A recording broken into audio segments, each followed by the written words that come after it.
Imagine waking up one morning with a light heart. The sunlight feels warmer, the air tastes fresher, and every step toward the kitchen feels effortless. You brew your favorite coffee, inhale its familiar aroma, and a quiet smile appears on your face. Suddenly, memories come like gentle waves, laughter with a friend, a small success last week, the warmth of a moment that made you feel alive. Yet on another day, you wake up and everything feels heavy. The world looks dull. Your chest feels tight, and moving even a little feels like climbing a mountain. You sit in silence, staring at nothing, wondering, why do I feel like this? Two different mornings, two different worlds, yet both are created inside one extraordinary universe, the human brain. Every emotion you feel, every thought, every breath of hope or shadow of sorrow, is formed inside a silent organ working constantly, shaping the world from within. Happiness is not always loud, just as sadness is not always a flood of tears. Sometimes happiness arrives as stillness, a quiet heart, a feeling of enoughness, a moment where you stop comparing yourself to anyone. And sadness sometimes comes not with dramatic pain, but with a soft emptiness, a quiet longing, a feeling of being lost without knowing why. There are days when you want to talk to everyone, and there are days when silence feels like the only language you can speak. None of this makes you weak. It makes you human. Emotions are not flaws. They are signals, guiding your inner world, asking you to pause, to understand, to feel, and to heal. Deep inside the brain lies a powerful emotional engine, the limbic system. It is ancient, older than language, older than civilization. Here, your amygdala sounds alarms. Your hippocampus stores emotional memories, and your prefrontal cortex interprets and makes sense of your experiences. When you fall in love, the amygdala quiets down, and the prefrontal cortex softens. You forgive more easily, hope more brightly, and see beauty even in imperfections. But when you are hurt, the amygdala activates like a storm siren. Your heartbeat quickens, your thoughts race, and pain rises not only in your mind but in your body.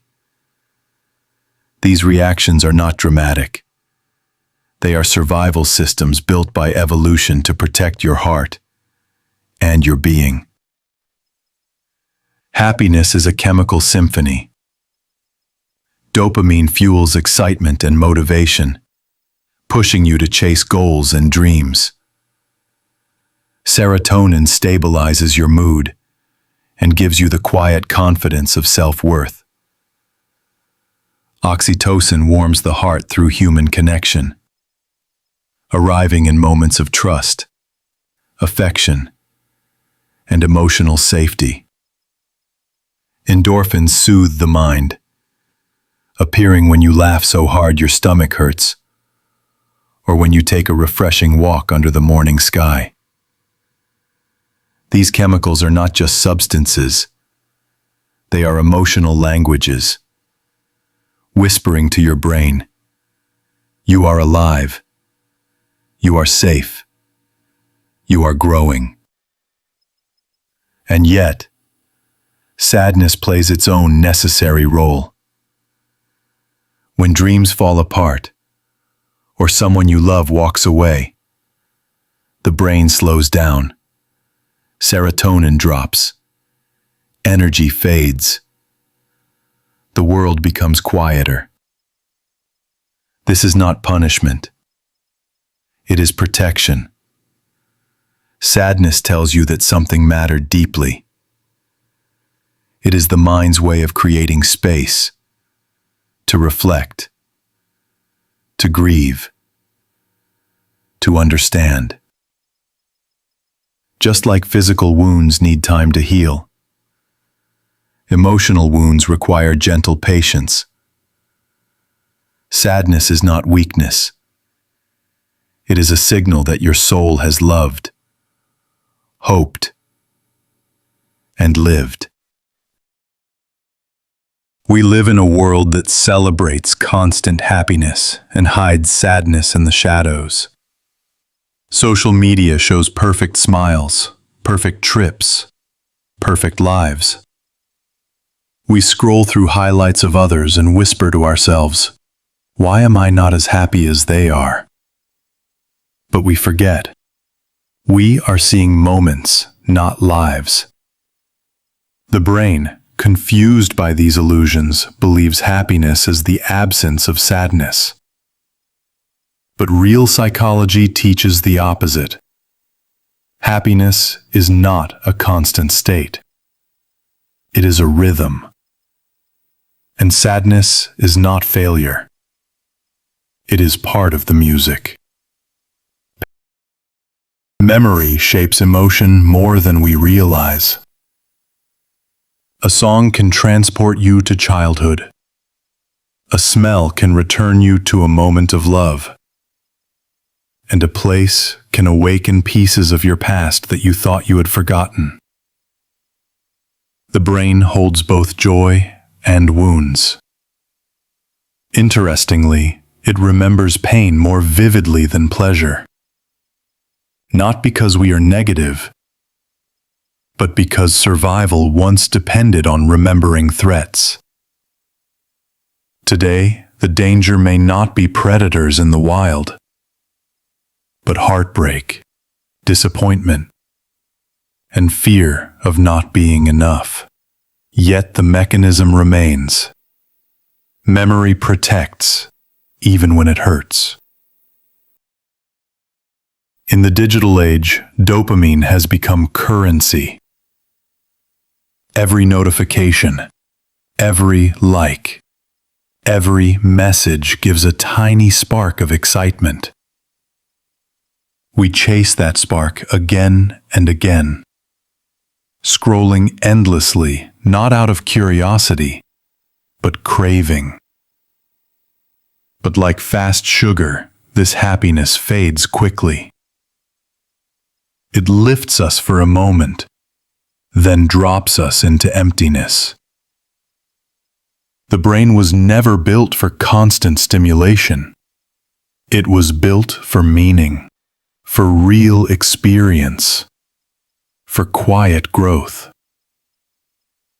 The more we chase instant pleasure, the harder real joy becomes to feel. Human connection is the anchor of emotional life. A warm hug can calm a storm inside the mind. A heartfelt conversation can dissolve loneliness like morning sun melting fog. Even a gentle smile can remind someone they are seen. The brain thrives on connection. It literally grows stronger through love, empathy, and friendship. Isolation, however, can damage the emotional system. Not because loneliness is weakness, but because humans are wired to belong. Happiness blossoms in shared presence, not in solitary perfection. Sadness has a sacred purpose. It teaches depth. Those who have lost appreciate presence. Those who have failed understand effort. Those who have cried often develop the gentlest hearts. Sadness softens pride, deepens empathy, and stretches the soul's capacity to love. Without sadness, happiness would feel shallow, like light without shadow, sound without silence.